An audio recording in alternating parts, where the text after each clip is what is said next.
Good morning, I'm J. Lenora Bressler, and welcome to the September 26, 2017 edition of the Bible Delight in the Details. This is the second in a multi-session series on overlooked details of Exodus. We're going to start today with a very well-known story, and that is the birth of little baby Moses. Now, you know the story. You've heard it many times.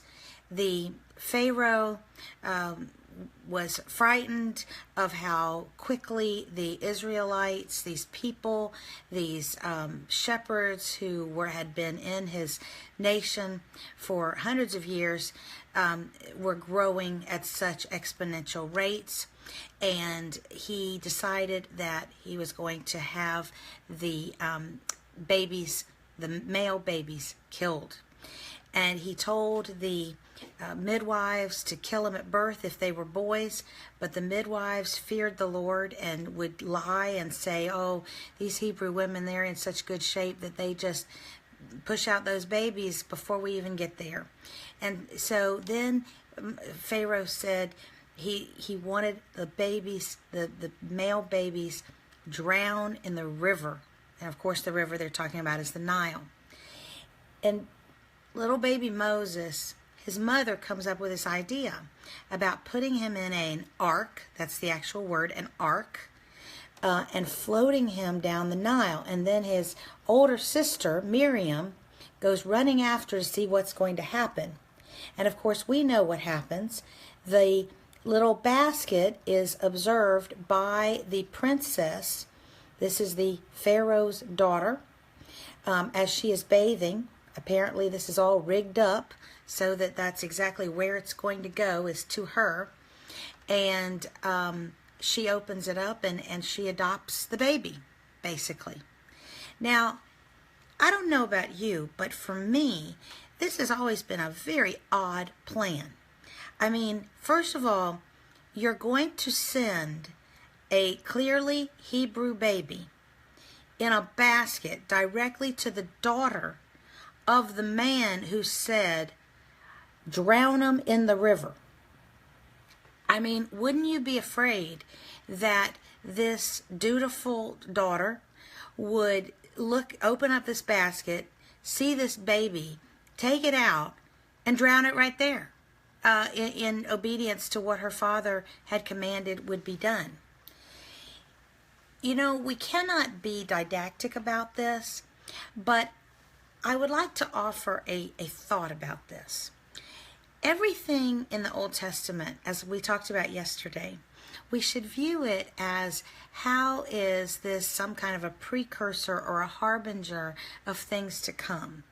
And one of the things that you see over and over and over in the Bible is that God delights in surprising you. God delights in taking what is meant as harm for his people and turning it in a very, bizarre and surprising way into something that will be good for them. He loves to take people that look to be the least able and then empowers them, and they become the great leaders. In other words, he loves to turn human wisdom on its head. He loves to take what you think is going to happen, what human wisdom would say, oh, this is how this ought to work out, and twist it on its head to show you who's really in control. And when you look at this story from that standpoint, then maybe some of this weirdness starts to make a little sense. A good friend of mine who is a Bible scholar always teaches that and tells people to keep in mind when you look at the whole Exodus story that it's all a polemic against the gods of Egypt.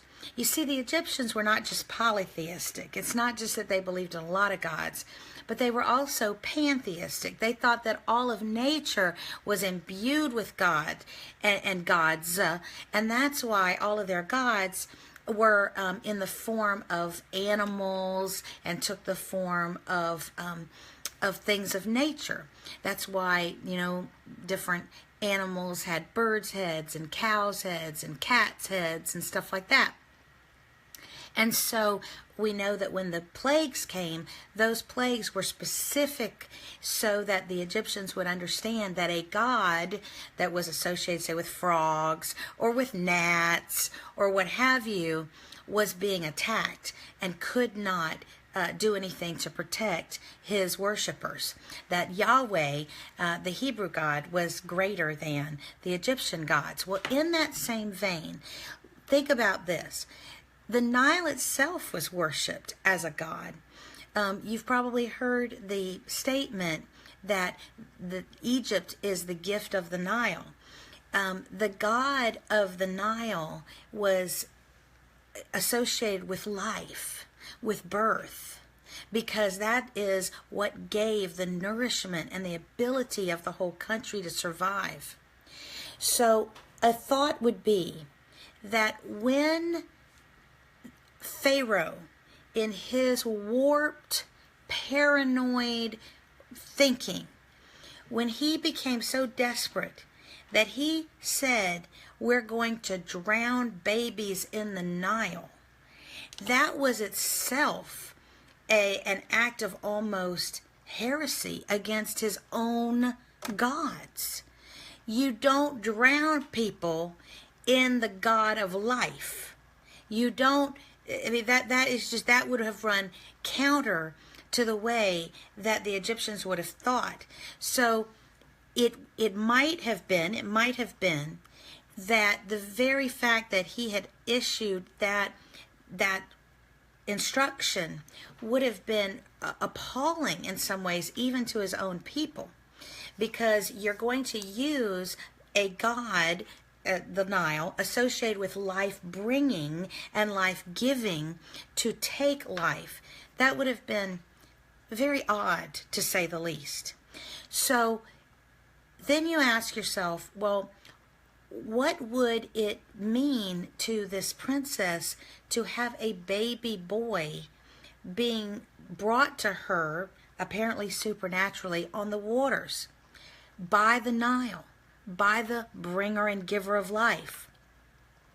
It would have had all kind of overtones of a divine appointment.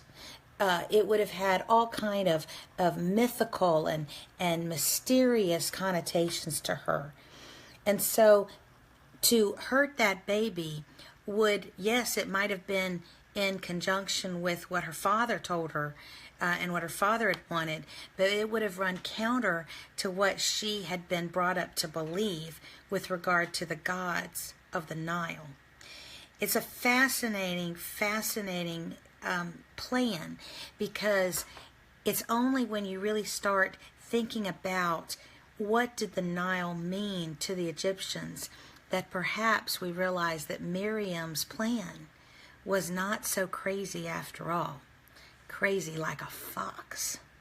And the fact that God allowed this and gave her that plan, inspired her to think of doing this, shows you how God is able to take the evil of man and turn it into, in a very surprising and fascinating and awe-inspiring way, can turn it into something good for his people.